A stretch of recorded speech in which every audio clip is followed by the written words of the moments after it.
ഈ വീഡിയോയിൽ middle east update ആണ്. പ്രത്യേകിച്ച് ഇസ്രായേലും ഇറാനും അമേരിക്കയും തമ്മിലുള്ള ഒരു മിഡിൽ ഈസ്റ്റ് കോൺഫ്ലിക്റ്റ്. പ്രത്യേകിച്ച് ഇന്നലെ ഒരുപാട് ഡീറ്റെയിൽ ആയിട്ടുള്ളൊരു വീഡിയോ നമ്മൾ എടുത്തു വെച്ചതാണ്. പിന്നെ അത് പബ്ലിഷ് ചെയ്യാൻ പറ്റാത്തൊരു സാഹചര്യത്തിൽ ഇപ്പം ഫർദർ ഡെവലപ്മെൻറ്റ്സ് ഉണ്ടായതുകൊണ്ട് ഷോർട്ടായിട്ട് മറ്റൊരു വീഡിയോ ഇപ്പോൾ എടുക്കുകയാണ്. അപ്പം അതിന് പ്രധാനപ്പെട്ട കാരണം ഇന്നലെ ഞാൻ എന്തിനെക്കുറിച്ചാണ് എടുത്തു വെച്ചിട്ടെന്ന് പറഞ്ഞാൽ, ഇസ്രായേൽ ബെയ്റൂത്തിൽ ദയ്യ എന്ന് പറയുന്ന സ്ഥലത്ത് മാരകമായിട്ടുള്ള അറ്റാക്ക് നടത്തിയിട്ടുണ്ടായിരുന്നു. കാരണം ഈ ബെയ്റൂത്തിലെ അറ്റാക്ക് എന്ന് പറയുന്നത് ഒരു ചോക്ക് പോയിൻ്റ് ആയിരുന്നു. അമേരിക്കയുടെ റിക്വസ്റ്റിനെ മാനിച്ച് 2 ദിവസത്തേക്ക് ഇസ്രായേൽ ആ ഒരു പദ്ധതി മാറ്റിവെച്ചിരുന്നതാണ്. ഞാൻ ഓൾറെഡി പറഞ്ഞിട്ടുണ്ടായിരുന്നു, ഇസ്രായേൽ ഓൾറെഡി ഒരു സ്ഥലം സ്കെച്ചിട്ട് കഴിഞ്ഞാൽ അത് വളരെ കൃത്യമായിട്ട് അവരത് നടപ്പിലാക്കും, അവിടേക്ക് അവരെത്തും, അത് ഉറപ്പാണ്. ഈ ദയ്യ എന്ന് പറയുന്ന സ്ഥലം ഹെസ്ബുള്ളകളുടെ സ്ട്രോങ് ഹോൾഡിംഗ് ആണ്. ഈ സ്ട്രോങ് ഹോൾഡിംഗ് ആയിട്ടുള്ള സ്ഥലത്ത് ഇസ്രായേൽ പല പദ്ധതികൾ ഇട്ട് വെച്ചിട്ടുണ്ടായിരുന്നു. അവരുടെ പ്രധാനപ്പെട്ട ബാങ്കിങ് സോഴ്സ് അവിടെയുണ്ട്. ഇപ്പോഴും നിലവിൽ ബെയ്റൂത്തിൽ ഫൈനാൻഷ്യൽ സ്ട്രക്ചർ ഹെസ്ബുള്ളയുടേത്, അതിൻ്റെ ആസ്ഥാനം തന്നെ ഈ ദയ്യ എന്ന് പറയുന്ന സ്ഥലമാണ്. അപ്പോൾ ഈ ദയ്യ എന്ന് പറയുന്ന സ്ഥലത്തെ അറ്റാക്ക് നടത്തരുത് എന്ന് പറഞ്ഞിട്ടുള്ള സമ്മർദ്ദം ഇറാൻ്റെ സൈഡിൽ നിന്നുണ്ടായിരുന്നു. അതിനെ തുടർന്നാണ് അമേരിക്ക ആ സ്ഥലത്ത് അറ്റാക്ക് നടത്തണ്ട എന്ന് ഇസ്രായേലിനെ ഉപദേശിക്കുകയും ബാക്കിയുള്ള സ്ഥലങ്ങൾ ടാർഗറ്റ് ചെയ്താൽ കുഴപ്പമില്ല എന്ന് പറയുകയും ചെയ്തിരുന്നൊരു പശ്ചാത്തലത്തിലാണ് ഇറാൻ വീണ്ടും പാകിസ്ഥാൻ്റെ ഇൻറ്റീരിയർ മിനിസ്റ്ററുമായിട്ട് ചർച്ച നടത്താൻ തയ്യാറായത്. അങ്ങനെയാണ് പാകിസ്ഥാൻ്റെ ഇൻറ്റീരിയർ മിനിസ്റ്റർ ഇന്നലെ ഇറാൻ സന്ദർശിച്ചത്. പക്ഷെ ആ സമയത്ത് തന്നെ കൃത്യമായിട്ട് ഹെസ്ബുള്ള സദർൻ ലെബനൻ്റെ ഭാഗത്തേക്ക് വീണ്ടും ആക്രമണം നടത്തുകയാണ്. അതിലുപരിയായിട്ട് ഇസ്രായേലിൻ്റെ 2 സോൾജേഴ്സിന് നേരെയും അറ്റാക്ക് നടത്തിയിട്ടുണ്ടായിരുന്നു.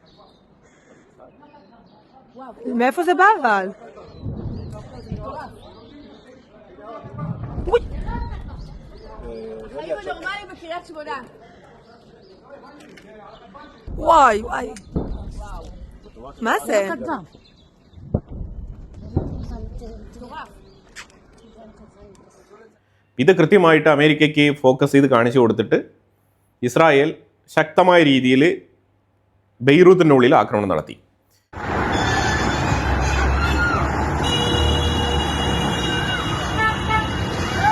ബെയ്റൂത്തിനുള്ളിൽ ആക്രമണം നടത്തിയ ഉടനെ ഇറാൻ അമേരിക്ക ധാരണ പ്രകാരം ബെയ്റൂത്തിൽ അറ്റാക്ക് നടത്താൻ പാടില്ല.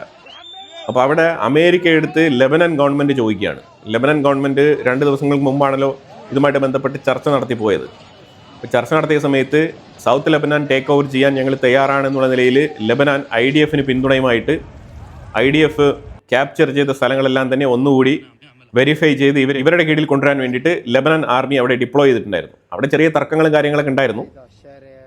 ലോക്കൽ ഹെസ്ബുള്ളകൾ അവിടെ തർക്കങ്ങൾ ഉണ്ടാക്കി. പക്ഷേ അതേസമയം ലെബനാൻ്റെ പ്രസിഡന്റ് ജോസഫ് ആവോൻ അമേരിക്കയുടെ അടുത്ത് ചോദിച്ചു, എന്തുകൊണ്ട് ബെയ്റൂത്ത് ടാർഗറ്റ് ചെയ്തത് എന്നുള്ള ചോദ്യത്തിന് അമേരിക്ക പറഞ്ഞത്, ഞങ്ങളുടെ ഗ്രീൻ ലൈറ്റ് ഉണ്ട്, കാരണം ഇസ്രായേലിൻ്റെ ഉള്ളിലേക്ക് ഹെസ്ബുള്ള തുടർച്ചയായിട്ട് അറ്റാക്കുകൾ നടത്തുകയാണ്, FPV ഡ്രോൺ ഉപയോഗിച്ചുകൊണ്ട് സോൾജേഴ്സിനെ അറ്റാക്ക് ചെയ്യുന്നു, അപ്പോൾ അതുകൊണ്ട് ഇസ്രായേലിന് റിറ്റാലിയേറ്റ് ചെയ്തേ പറ്റൂ എന്നുള്ള നിലയിലുള്ള ഉത്തരമാണ് ട്രംപിൻ്റെ സൈഡിൽ നിന്നും കൊടുത്തത്.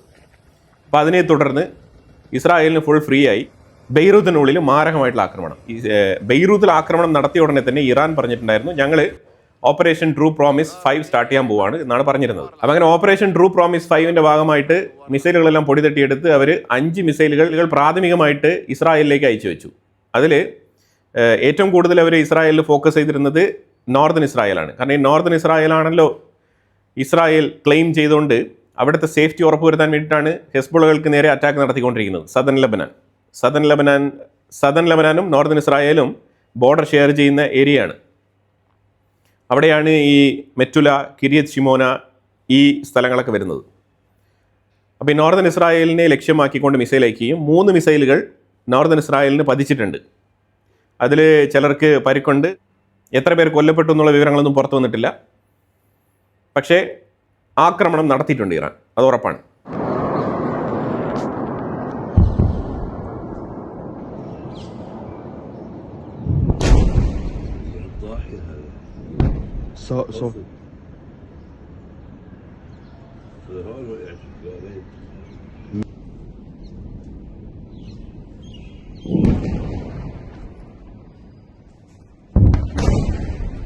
അതായത് തിങ്കളാഴ്ച പുലർച്ചെ 3 മണിക്കാണ് ഈ അറ്റാക്ക് നടക്കുന്നത്. ഉടനെ തിരിച്ചടിക്കാൻ വേണ്ടിയിട്ട് ഇസ്രായേൽ പദ്ധതി ഇടുന്നു.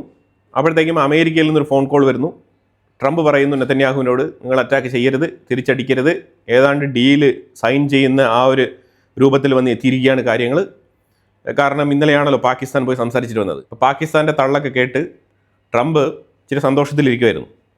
ആ സാഹചര്യത്തിലാണ് ഇങ്ങനൊരു സംഭവം. ട്രംപ് ഉപദേശിച്ചു അറ്റാക്ക് നടത്തരുത്, കുറച്ച് സമയം തരണം എന്നുള്ള രീതിയിലൊക്കെ ചോദിച്ചിട്ടിരിക്കുന്ന സമയത്താണ് ഇസ്രായേലിൻ്റെ opposition party leader Naphtali Bennett ശക്തമായ രീതിയിൽ നെതന്യാഹുവിനെതിരെ ആഞ്ഞടിക്കുകയുണ്ടായി.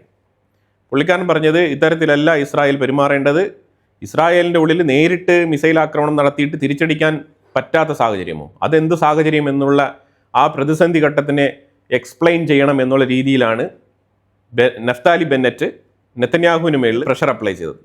അപ്പം നെതന്യാഹു ആണെന്നുണ്ടെങ്കിൽ അറ്റാക്ക് ചെയ്യണോ വേണ്ടയോ എന്നുള്ള അവസ്ഥയിൽ നിൽക്കുകയാണ്. നെതന്യാഹുവിന് അറ്റാക്ക് ചെയ്യണം, പക്ഷേ ട്രംപാണ് പിടിച്ചു നിർത്തി വെച്ചിരിക്കുന്നത്. അപ്പോൾ അങ്ങനെ അവസാനം ട്രംപുമായിട്ട് എന്ത് സംസാരിച്ചു എന്നുള്ളതിനെക്കുറിച്ചുള്ള വിവരങ്ങളൊന്നും പുറത്തു വരുന്നില്ല. പക്ഷേ ഏതോ ഒരു തരത്തിൽ ഗ്രീൻ സിഗ്നൽ കിട്ടിയിട്ടുണ്ടാവണം. ട്രംപ് ഇപ്പോൾ ലേറ്റസ്റ്റ് ആയിട്ട് പാകിസ്ഥാൻ ഉണ്ടാക്കിയ ഒരു ഡെവലപ്മെൻറ്റിനെ തള്ളിക്കളയേണ്ടതില്ല, അപ്പോൾ അതുകൊണ്ട് ഇസ്രായേലിനെ വേണമെങ്കിൽ പിടിച്ചു നിർത്താം എന്നാണ് ശ്രമിച്ചത്. പക്ഷേ ഒരു മണിക്കൂർ കഴിഞ്ഞ ഉടനെ ഇസ്രായേലിൻ്റെ IDF-ൻ്റെ സ്പോക്സ് പേഴ്സൺ ഞങ്ങൾ തിരിച്ചടിക്കും എന്നുള്ളൊരു പ്രസ്താവനയാണ് ആ പത്രസമ്മേളനത്തിലൂടെ ഇസ്രായേലിലേക്ക് വിളിച്ചു പറഞ്ഞത്. മിഡിൽ ഈസ്റ്റ് രാജ്യങ്ങളെല്ലാം തന്നെ ടെൻഷൻ റൈസായി. അങ്ങനെ ഇസ്രായേൽ തിരിച്ചടിക്കാൻ തയ്യാറായി.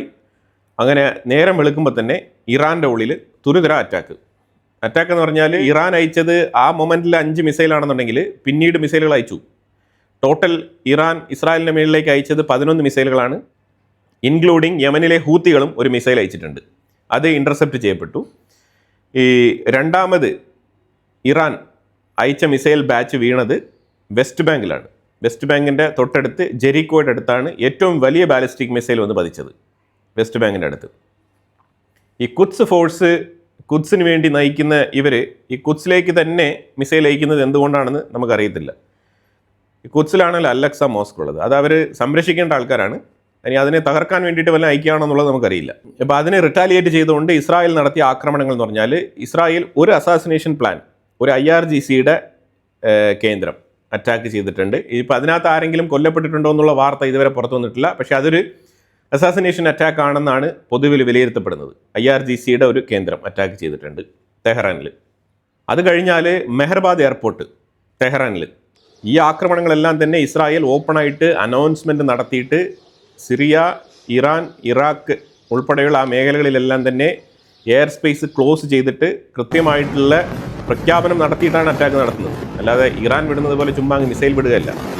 കൃത്യമായിട്ടുള്ള അനൗൺസ്മെൻറ്റുകൾ നടത്തി എല്ലാ എയർ സ്പേസും ക്ലോസ് ചെയ്തിട്ടാണ് ഇസ്രായേൽ അറ്റാക്കിന് പോകുന്നത്. അപ്പോൾ അങ്ങനെ മെഹർബാദ് എയർപോർട്ട് അറ്റാക്ക് നടത്തിയിട്ടുണ്ട്. അതുപോലെ ഒരു drone assembly unit with warehouse Najafabad എന്ന് പറഞ്ഞ സ്ഥലത്താണ് ഇത് സ്ഥിതി ചെയ്യുന്നത് ഇറാനിൽ. ആ സ്ഥലം അറ്റാക്ക് ചെയ്ത് കളഞ്ഞിട്ടുണ്ട്. ആണ് ഈ ഇസ്ലാമാബാദ്, ഈ ഗറബ് എന്ന് പറഞ്ഞൊരു സ്ഥലമുണ്ട്. ഇസ്ലാമാബാദ് എന്ന് പറഞ്ഞാൽ പാകിസ്ഥാൻ്റെ ഇസ്ലാമാബാദ് അല്ല, ഇറാൻ്റെ ഉള്ളിലും ഇസ്ലാമാബാദ് എന്ന് പറഞ്ഞിട്ടുള്ളൊരു സ്ഥലമുണ്ട്. പാകിസ്ഥാൻ്റെ ഇസ്ലാമാബാദിന് ISLA എന്നാണ് തുടങ്ങുന്നത്. ഇറാനിലെ ഇസ്ലാമാബാദ് ഇയിലാണ് തുടങ്ങുന്നത്, ESLA എന്നാണ്. അപ്പോൾ അങ്ങനെ 2 ഇസ്ലാമാബാദ് ഉണ്ട്. അപ്പോൾ ആ ഇസ്ലാമാബാദിൽ ഗറബ് എന്ന് പറഞ്ഞ സ്ഥലത്താണ് ഈ അസാസിനേഷൻ പ്ലാൻ IRGCയുടെ കേന്ദ്രം അറ്റാക്ക് നടത്തിയത്. അതിലാരെങ്കിലും കൊല്ലപ്പെട്ടിട്ടുണ്ടോ എന്നുള്ള വാർത്ത ഇനി വൈകിയായിരിക്കും പുറത്തു വരുന്നത്. Ballistic missile storage unit in Tehran, അവിടെയും അറ്റാക്ക് നടത്തിയിട്ടുണ്ട്. 15 സ്ഥലങ്ങൾ ഷിറാസ് എന്ന് പറഞ്ഞ ആ ഒറ്റ നഗരത്തിൽ. ഈ ഷിറാസ് എന്ന് പറയുന്നത് ഇറാൻ്റെ ഇൻഡസ്ട്രിയൽ സിറ്റിയാണ്. അവിടെയാണ് പല മാനുഫാക്ചറിങ് യൂണിറ്റുകളുള്ളത്. ഈ മിസൈലുകൾക്ക് വേണ്ടിയിട്ടുള്ള സകലമാന സ്പെയർ പാർട്സുകളൊക്കെ നിർമ്മിക്കുന്ന ചെറുകിട യൂണിറ്റുകൾ മാതൃകയിൽ പ്രവർത്തിക്കുന്ന കമ്പനികളാണ് ഏറ്റവും കൂടുതൽ ഷിറാസിലുള്ളത്. അങ്ങനത്തെ 15 ലൊക്കേഷൻ ഷിറാസിൽ ടാർഗറ്റ് ചെയ്ത് നശിപ്പിച്ച് കളഞ്ഞിട്ടുണ്ട്. പിന്നെ ഒരു missile site in Kharg island. Kharg island എന്ന് പറഞ്ഞാൽ അറിയാമല്ലോ, ഇറാൻ്റെ ഏറ്റവും കൂടുതൽ എണ്ണ ശേഖരം അവർ ശേഖരിച്ച് വെച്ചിരിക്കുന്ന ഒരു ഐലൻഡാണ്. അവിടെ നിന്നാണ് അവർ മറ്റുള്ള രാജ്യങ്ങൾക്ക് എണ്ണ കയറ്റുമതി ചെയ്ത് വിൽപ്പന നടത്തുന്നത്. അത് ഇറാൻ്റെ ഒരു മേജർ ഓയിൽ ഗ്യാസ് സ്റ്റോറേജ് സോഴ്സാണ്. അപ്പോൾ അവിടേക്ക് അറ്റാക്ക് നടത്തിയിട്ടുണ്ട്. അവിടുത്തെ മിസൈൽ യൂണിറ്റാണ് അറ്റാക്ക് നടത്തിയത്. പല വാർത്തകളിലും ഓയിൽ ടാങ്കറുകൾ, സ്റ്റോറേജ് യൂണിറ്റുകൾ അറ്റാക്ക് ചെയ്തോ എന്നുള്ളൊരു ഡൗട്ടുണ്ട്. പക്ഷേ അവിടെ മിസൈൽ യൂണിറ്റ് അറ്റാക്ക് നടത്തിയതായിട്ടാണ് ഇപ്പം വാർത്ത വരുന്നത് കാർഗ് ഐലൻഡിൽ. ഇതാണ് ഇസ്രായേൽ ഇറാൻ്റെ മേളിൽ നടത്തിയ അറ്റാക്ക്. ഇപ്പോഴും ടെൻഷൻ റൈസ്ഡ് ആണ്. വാർ കണ്ടിന്യൂ ചെയ്യുന്ന ഒരു സാഹചര്യമാണ് നിലവിൽ. ഇപ്പം അമേരിക്കയുടെ സൈഡിൽ നിന്ന് വന്നിരിക്കുന്ന പ്രസ്താവന എന്ന് പറഞ്ഞു കഴിഞ്ഞാൽ മിഡിൽ ഈസ്റ്റ് രാജ്യങ്ങൾക്കാണ് അമേരിക്ക റിക്വസ്റ്റ് വെച്ചിരിക്കുന്നത്. ഒരു നിർദ്ദേശമാണ്. ശരിക്കും മിഡിൽ ഈസ്റ്റിലെ രാജ്യങ്ങൾ അമേരിക്കയോടൊപ്പം നിൽക്കണം. പ്രത്യേകിച്ച് ഇറാൻ്റെ ഫ്രോസൺ അസറ്റുകളെല്ലാം തന്നെ നിങ്ങൾ എടുത്തോളൂ, അത് എന്തിനു വേണ്ടിയിട്ടാണെന്ന് പറഞ്ഞാൽ ആ അസറ്റുകളെല്ലാം ഈ അമേരിക്കൻ ബേസുകൾ, ഡാമേജ് ആയ ബേസുകൾ ഉണ്ടല്ലോ, ഇറാന്റെ മിസൈൽ ആക്രമണത്തിൽ ഡാമേജ് ആയിട്ടുള്ള അമേരിക്കൻ ബേസുകൾ റിപ്പയർ ചെയ്യാൻ വേണ്ടിയിട്ട് ഫ്രോസൺ അസറ്റുകളെ ലിക്വിഡൈസ് ചെയ്ത് ഇറാന്റെ പണം കൊണ്ട് തന്നെ അമേരിക്കൻ ബേസുകൾ റെക്ടിഫൈ ചെയ്യാനുള്ള തീരുമാനമാണ് അമേരിക്ക എടുത്തിരിക്കുന്നത്. അതിനു വേണ്ടിയിട്ട് മിഡിൽ ഈസ്റ്റിലുള്ള ഇറാനിയൻ അസറ്റുകൾ, ഫ്രോസൺ ചെയ്ത് വെച്ചിരിക്കുന്ന ഇറാനിയൻ അസറ്റുകളെ അമേരിക്ക ഉപയോഗിക്കാൻ തീരുമാനിച്ചിട്ടുണ്ട്. ഹൂത്തീസ് ഇസ്രായേലിലേക്ക് മാത്രമല്ല സൗദി അറേബ്യയുടെ ഉള്ളിലേക്കും ഒരു മിസൈൽ അയച്ചിട്ടുണ്ട്. പ്രിൻസ് സുൽത്താൻ എയർബേസിലേക്ക് ഒരു മിസൈൽ അവർ അയച്ചിട്ടുണ്ട്. വലിയ പൊട്ടിത്തെറിക്കുന്ന ശബ്ദം ഒരു വിസിനിറ്റിയിൽ കേട്ടതായിട്ടാണ് പൊതുവിൽ വാർത്താമാധ്യമങ്ങൾ റിപ്പോർട്ട് ചെയ്യുന്നത്. അത് ശരിക്കും ഇൻ്റർസെപ്റ്റ് ചെയ്ത ശബ്ദമാണോ അല്ലെങ്കിൽ മിസൈൽ വന്ന് പതിച്ച ശബ്ദമാണോ എന്നുള്ളത് ഇതുവരെ വ്യക്തമല്ല. പക്ഷേ സൗദി അറേബ്യയ്ക്കുള്ളിൽ ഹൂത്തികൾ ഒരു മിസൈൽ അയച്ചിട്ടുണ്ട്. ഇപ്പോഴും സെൻട്രൽ ഇസ്രായേലിൻ്റെ ഉള്ളിൽ സൈറൻ സൗണ്ട് മുഴങ്ങുന്നുണ്ട്. അവിടേക്ക് ഇറാൻ മിസൈലുകൾ അയക്കുന്നുണ്ട്. 2 മിസൈൽ സെൻട്രൽ ഇസ്രായേലിലും 2 മിസൈൽ സദൻ ഇസ്രായേലിലേക്കും അയച്ചിട്ടുണ്ട്. അതെല്ലാം തന്നെ ഇൻ്റർസെപ്റ്റ് ചെയ്യപ്പെടുന്നതായിട്ടാണ് വാർത്തകൾ വരുന്നത്. ഇന്ന് രാവിലെ ആ ഒരു ഫസ്റ്റ് അറ്റംപ്റ്റിൽ ഒരു പ്രൊജക്ടൈൽ, അതായത് ഒരു ക്ലസ്റ്റർ വാർഹെഡും 2 മിസൈലുകളും, അങ്ങനെ മൊത്തത്തിൽ ആ ഒരു 3 ഐറ്റംസാണ് ഇസ്രായേലിൻ്റെ ഉള്ളിൽ പതിച്ചത്. ഈ കാണുന്നത് വേറെ ഒന്നുമില്ല, ഇത് ഇസ്രായേലിനെതിരെ യുദ്ധം തുടങ്ങിയതിൻ്റെ ആഘോഷമാണ് ടെഹ്റാനിൽ IRGC അനുകൂലികൾ നടത്തുന്നത്.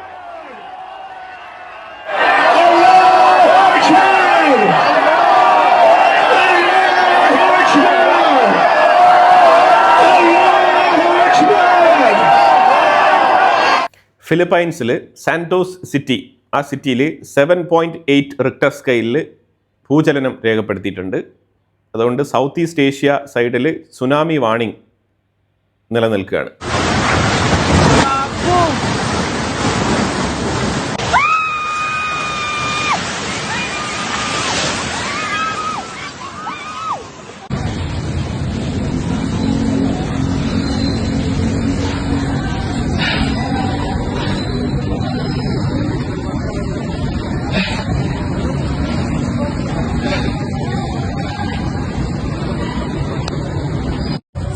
Grabe yung lindol, basag yung SM. Durog. Durog yung SM, durog. Wow. Wala, basag yung SM, basag. Durog yung SM. പൊക്കത്തിൽ സുനാമി തിരകൾ ഫിലിപ്പൈൻസിൽ ആഞ്ഞടിക്കുന്നതായിട്ട് വാർത്തകൾ വരുന്നുണ്ട്. ഈ ഫിലിപ്പൈൻസിൽ നടന്ന ഭൂചലനത്തിൽ 4 പേര് ഇതുവരെ മരണപ്പെട്ടിട്ടുണ്ട്. അതുപോലെ തന്നെ 200-ലധികം ആൾക്കാർക്ക് ഗുരുതരമായ പരിക്കുകൾ ഉണ്ടെന്നാണ് വാർത്തകൾ വരുന്നത്. ഇത് പ്രാഥമികമായിട്ട് വന്നുകൊണ്ടിരിക്കുന്ന റിപ്പോർട്ടാണ്. പ്രത്യേകിച്ച് ഫിലിപ്പൈൻസ്, ഇന്തോനേഷ്യ തീരങ്ങളിൽ സുനാമി മുന്നറിയിപ്പ് നൽകിയിരിക്കുന്നത്. ഇതിനെ തുടർന്ന് 17 ഡൊമസ്റ്റിക് ഫ്ലൈറ്റ് സർവീസുകൾ ഫിലിപ്പൈൻസിൻ്റെ ഉള്ളിൽ ക്യാൻസൽ ചെയ്യപ്പെട്ടിട്ടുണ്ട്, റദ്ദാക്കിയിട്ടുണ്ട്.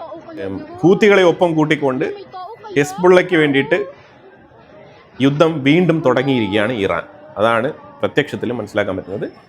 ഇതിനകത്ത് ഇറാൻ്റെ ഉള്ളിൽ മാരകമായിട്ടുള്ള അറ്റാക്കാണ് നടത്തിക്കൊണ്ടിരിക്കുന്നത് ഇസ്രായേൽ. ഇറാൻ അയക്കുന്നത് ലിമിറ്റഡ് ആയിട്ടുള്ള മിസൈലുകളാണ്, പക്ഷെ നേരെ മറിച്ച് എയർ സ്ട്രൈക്കാണ്, പ്രിസൈസ് ആയിട്ടുള്ള എയർ സ്ട്രൈക്കാണ് ഇസ്രായേൽ ഇറാൻ്റെ ഉള്ളിൽ നടത്തുന്നത്. രണ്ടും തമ്മിൽ ഒരുപാട് വ്യത്യാസമുണ്ട്. വീണ്ടും മിഡിൽ ഈസ്റ്റ് ഒരു ആക്രമണ ഭീതിയിലേക്ക്, യുദ്ധഭീതിയിലേക്ക് മാറുകയാണ്.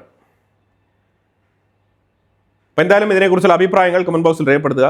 കൂടുതൽ വാർത്തകളുമായിട്ട് അടുത്ത വീഡിയോയിൽ വരാം. Thank you so much.